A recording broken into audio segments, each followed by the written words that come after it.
Boy, do we get a lot of questions, Dr. Craig, and I'm glad they're asking you rather than me. Some of these are just really good. And there's so much, if you don't understand some of the terminology here, you can cross-reference it with other material from Reasonable Faith, your published work, and audio and video. So I want to encourage everyone to please do that. This one says, hello, Dr. Craig. I have a question about quantum superposition. We better stop right there. That's right. What he's talking about would be states of affairs that are not determinate. They are neither one way nor another. A particle is not here or there. It's in an indeterminate state. Okay. Many of my fellow students are atheists, and I've been trying to convince them that God exists. One of them, however, is intent on proving me wrong. He brought up this argument after our chemistry teacher did a lesson on quantum mechanics. The argument is as follows.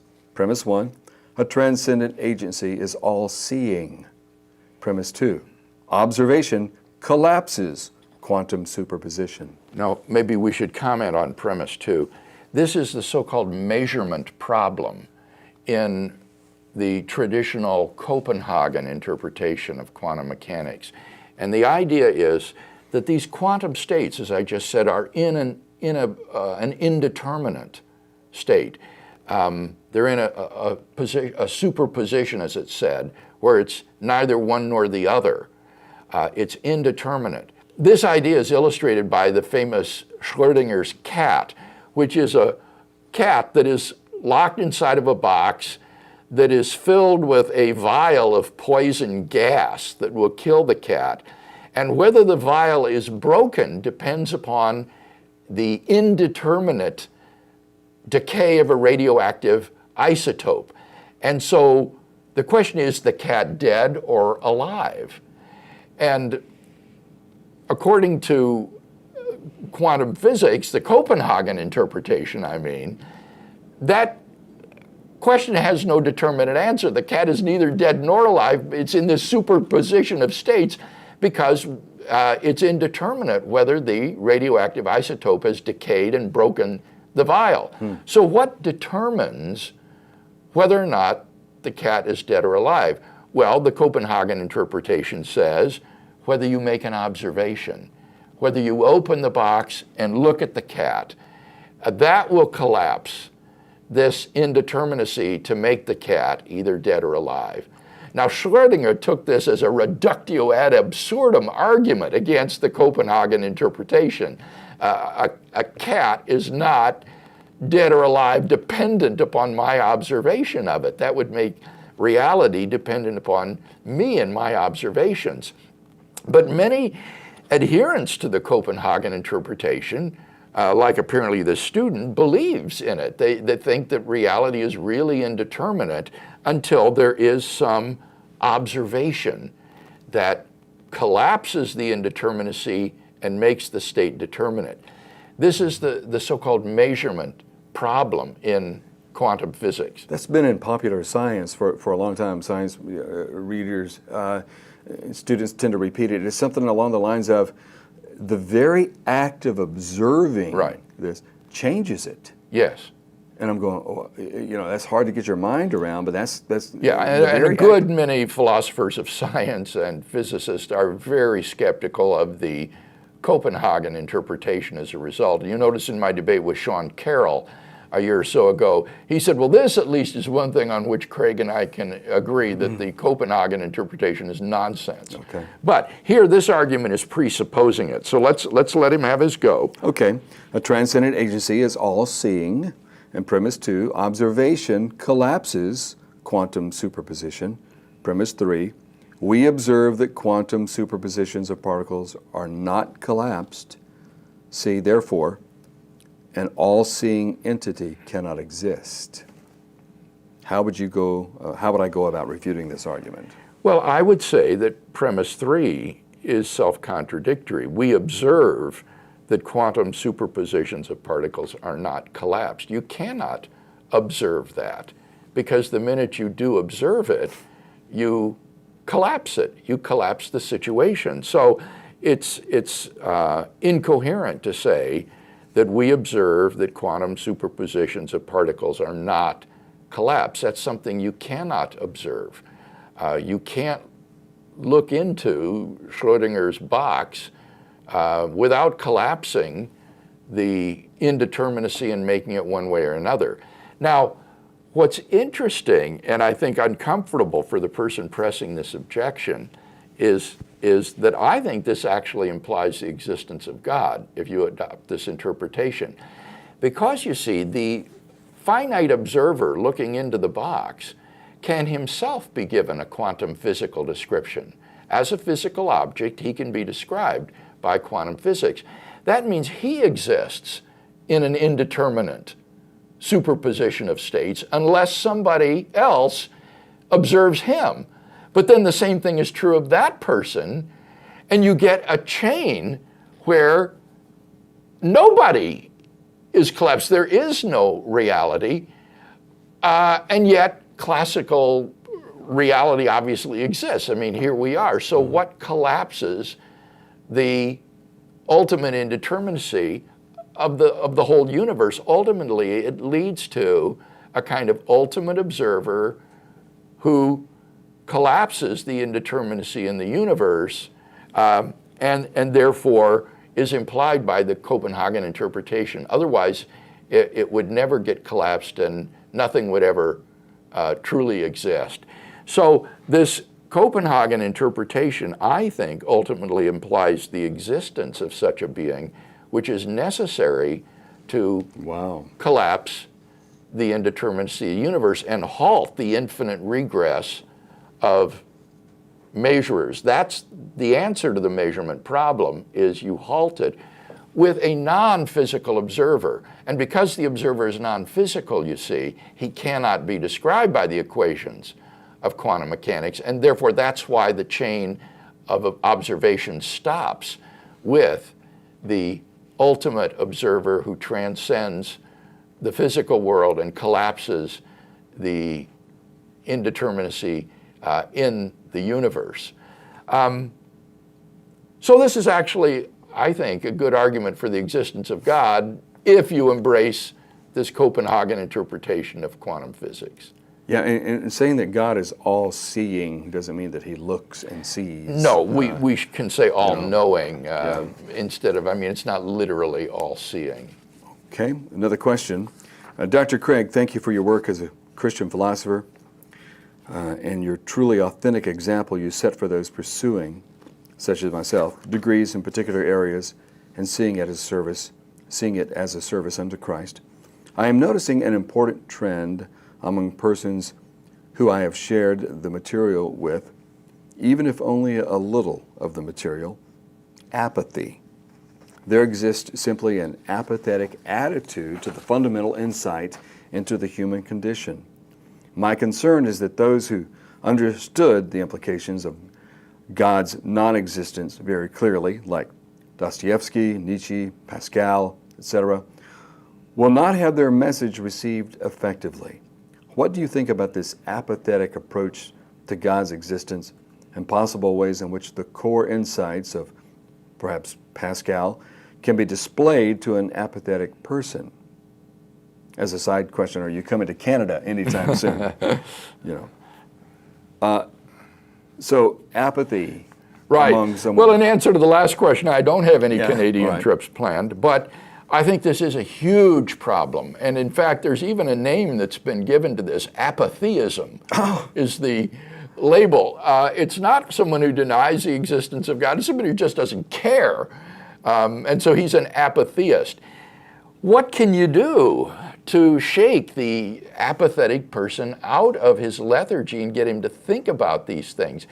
Well, that was precisely the problem that Pascal faced when he wrote his apology for the truth of the Christian faith, was how to reach the libertine French people of his day who just didn't care.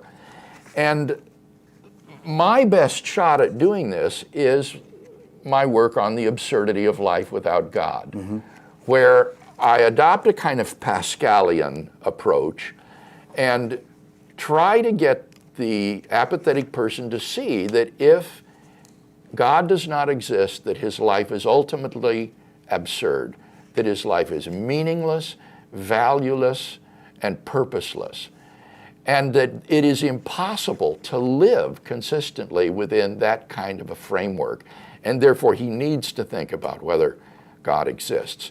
And I think this is a powerful tool if you can share these arguments with someone, particularly the question of moral values and duties. Every day we get up, we answer by how we treat other people whether we think objective moral values and duties really exist or whether everything is relative. And so this is the kind of question that is really inescapable for human beings. And that's my best shot. There are people who are so apathetic, they don't even care about this if you show them their life is meaningless and valueless and purposeless. And for that kind of person, all I can recommend is prayer. God may need to shake him with some deep tragedy in his life, or I find that growing up, getting married and having children and being faced with a question of what values are you going to teach your children can shake people out of their apathy and make them begin to think again. But my best shot is to try to explain to a person the absurdity of life without God. That doesn't show that God exists, but with Pascal, it shows that this is a question of enormous consequence and one that we can't be apathetic about. And it could do the shaking necessary of that apathy. Yeah. Here's a question about the Gospels. Dr. Craig on page 13. Hello, Dr. Craig. I read On Guard several years ago and have to say that it has absolutely changed my life. Thank you so much for your work in making solid Christian apologetics accessible. I have an ongoing discussion on the existence of God and the Christian worldview with a close agnostic friend for a year or so now. I always make a point to allow him to initiate or restart the conversation, which he frequently does.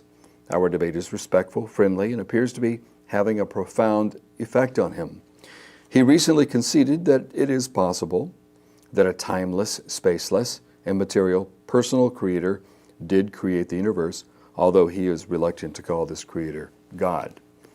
Since conceding the possibility of a creator of the universe, our conversation has moved on to Christianity. He is stuck on what he perceives to be the unreliable nature of the orally transmitted New Testament documents. I've shared some of your articles on the reliability of the gospel documents, but he is very stuck on the oral transmission part. Can you address the oral gospel traditions and explain how or why they are trustworthy? He doesn't explain the reason for his friend's skepticism about the oral transmission of the gospel traditions. I suspect it's because he's thinking of it in comparison with the child's game of telephone, where one child whispers something in the ear of another, and then they pass on the message, and the fun of the game is that by the time you get to the end, it's so totally garbled that it's utterly unlike what was initially said. And that is an anachronistic and inappropriate model to use for understanding the Jewish transmission of traditions, particularly sacred traditions. In an oral culture, the ability to memorize and to pass on accurately and faithfully large tracts of tradition is a highly developed and highly prized skill, one that we in a literary culture have largely lost, quite honestly. Oh yeah, I even heard how it's difficult to, it's becoming more difficult to remember telephone numbers because we have them assigned to one button or, to a name. Isn't that interesting? And, yeah, so that's an illustration. And it's inconceivable to us that people at that time could have had whole books memorized. Yes. Oh yeah. Speeches memorized, because in an oral culture, this skill is highly developed, and particularly in a Jewish world, in the synagogue, in the home, and in schools, children were trained on the skill of memorizing and transmitting faithfully large blocks of oral tradition. Moreover, when you get to the Gospels, the phase of oral transmission is so early that it's still in contact with the eyewitnesses. And so some people have said, this is not really oral tradition, this is oral history, because the eyewitnesses are still around to correct someone who might depart from an accurate transmission of the traditions about Jesus. So when you're able to drive back behind the Gospels and behind the letters of Paul to this oral phase, rather than the diminishing the historical credibility of what you're reading, it actually increases it, because it's driving it back so early that legend and inaccuracy will not have had adequate time, frankly, to develop and to destroy the testimony of the eyewitnesses and the living memory of those who accompanied and knew Jesus. And I think when you look at the Gospels, you can tell that they do faithfully recount the traditions about Jesus, because you can compare them with one another to see how these sources are transmitted. One of the most important features of gospel criticism today is to identify within the Gospels independent traditions narrating the same event.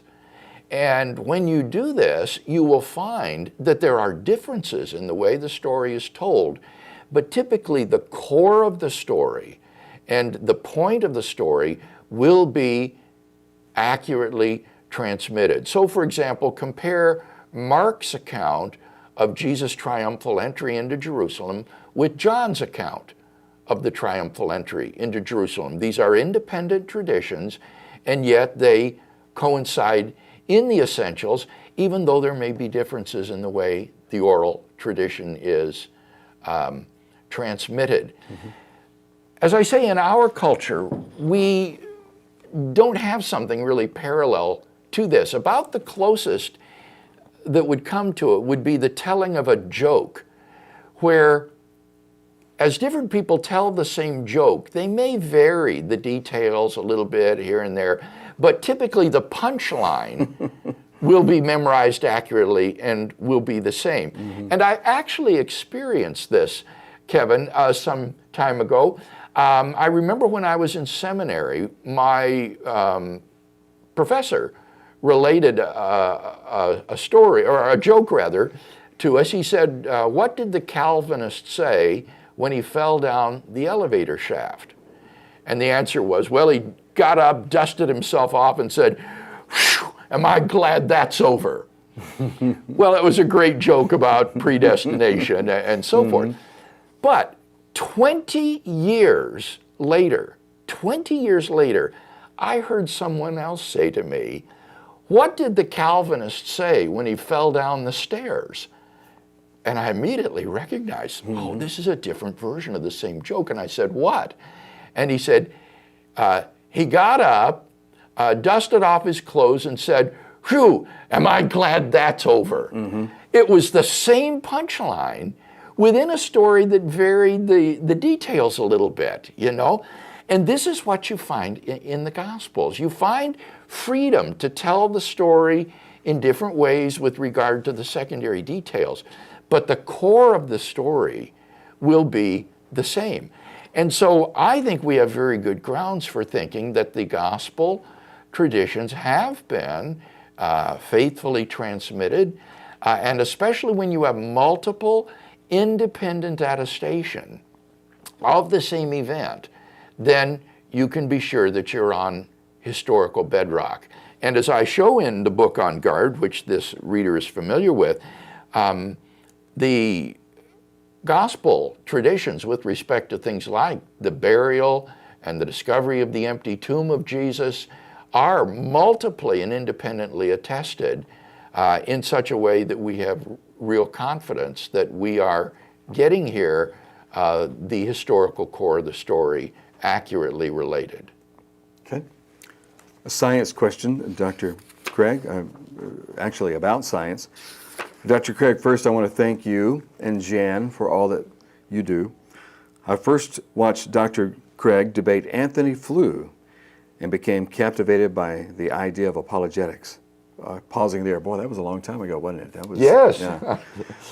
Later, a few years, I went through a really hard season, and as much as I wanted to question the reality of God, I just could not get past the arguments and evidence Dr. Craig had been teaching in his debates and podcasts. Thank you so very much for your work. I can't tell you, Kevin, how great that makes me feel, that these arguments and evidence served as a firewall for him. Yes. When he went through a hard time, we don't know what it was, perhaps a time when an untutored person might have walked away from the faith. Yeah, because hard times have a tendency to blow away the more trivial or the weaker things or the cliches and platitudes that we hold on to. You've experienced this recently yourself. Yes. With the death of your son. Yes, I have. And I wondered, how would the problem of evil and suffering affect Kevin, having experienced it now so intensely and personally? It's no longer just an intellectual issue. That's right. Would it cause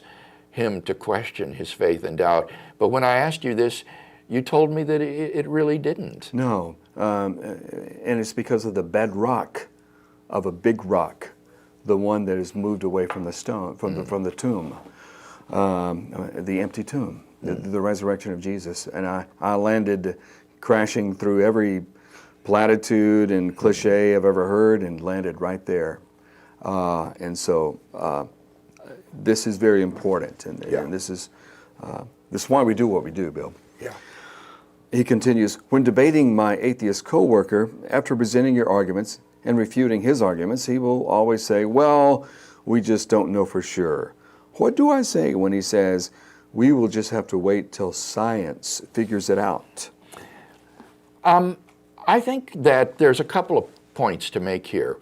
One is to say or point out to him that his arguments are not all arguments to which science is even relevant. When you think about arguments like Leibniz's argument from contingency, this is a philosophical or metaphysical argument to which the data of science has no relevance. There's nothing there for science to figure out if you understand the argument. Similarly, the moral argument is an argument to which science is irrelevant. It's an argument about the foundations of ethics. And science is neutral with respect to ethics. It doesn't speak to the moral realm. The ontological argument for God's existence is, again, a metaphysical argument that has nothing to do with science. So one of the strengths of the God hypothesis is that it explains a wide range of the data of human experience. Scientific, philosophical, ethical, historical, they're not all just one type of argument. And so this easy dismissal, we'll wait till science figures it out, just doesn't cut mustard with respect to some of these arguments, because they are not arguments to which science is relevant. Now, with respect to the arguments to which science is relevant, particularly the Kalam cosmological argument and the fine-tuning argument for a cosmic creator and designer, there I think what you should say is, well, why are you unwilling to follow the evidence of science where it leads? Because that's what the person is really doing. You're not punting to God to plug up a gap in scientific knowledge.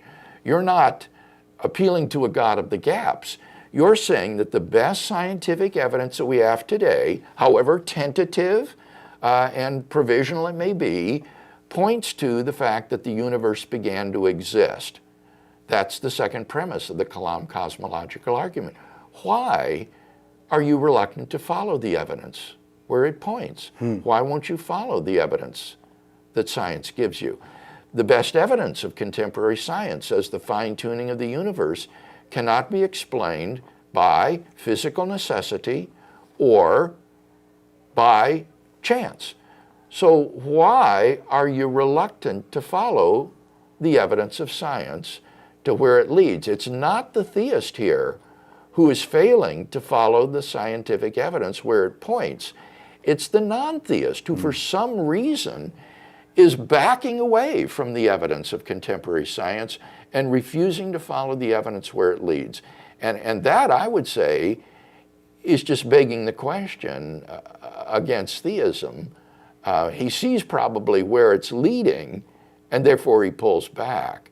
But that's unjustified, I think. You should follow the best evidence of science where it leads. And when his friend says, well, we just don't know for sure, that's just another way of saying we don't have certainty.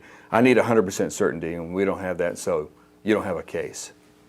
Well, in that case, I think there are 2 points to make. One is that you shouldn't be seeking for certainty. We're looking for what's probably the case. Certainty is a will-o'-the-wisp. Very few things that we're certain about, and it's not the criterion for knowledge. But secondly, science doesn't prove things for sure. Scientists themselves emphasize this over and over again, that science doesn't prove things for sure. What science does is it provides models for explaining things, and you assess these models in terms of their explanatory power, their explanatory scope, their simplicity, their ad hocness or not, and then you determine, well, which are the best explanations for this data. And that's what you should be looking for, not certainty. The questioner says, and lastly, when do I know to no longer debate with him? It seems apparent to me that he isn't sincerely seeking, but is more hurt by the church than anything. Do I stop objecting to his YouTube atheist question of the week? It seems that he doesn't care to know the truth, just what other atheists says. What do I say to him? And when do I stop humoring him? I say as long as he's taking the initiative and bringing his question of the week, you keep giving good responses to it. And I'll tell you, I've seen this in the lives of other unbelievers. You have no idea of the inner conflict that may be going on in this person's life behind the bravado that may eventually crack, and he may come to faith in God and in Christ. So as long as he is taking the initiative, you keep sharing with him. And if you do get to know him well and have his confidence, then I think the listener can begin to raise these deeper questions. I sense some anger behind that question. Have you been hurt by people in the church? Have religious people in some way hurt you that has made you hostile? What's the source of this hostility that I'm sensing in you, if you don't mind my asking? And probe gently. And you may then begin to excavate deeper issues of a pastoral nature that may get at the real grounds for his resistance to the gospel.